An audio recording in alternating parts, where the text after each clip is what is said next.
நற்கனிகள் என்ற நாடகத்தை மாணவிகள் மிக அருமையாக நடித்து காட்டியதை நீங்கள் அனைவரும் கண்டுகளித்தீர்கள்.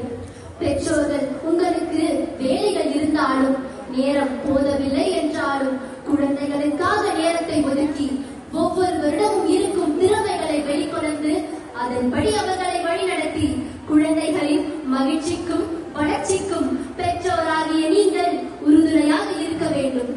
எங்களுக்கு வாய்ப்பளித்த அனைவருக்கும் தமிழ்துறையின் சார்பாக எங்களது மனமார்ந்த வாழ்த்துக்களை நன்றி.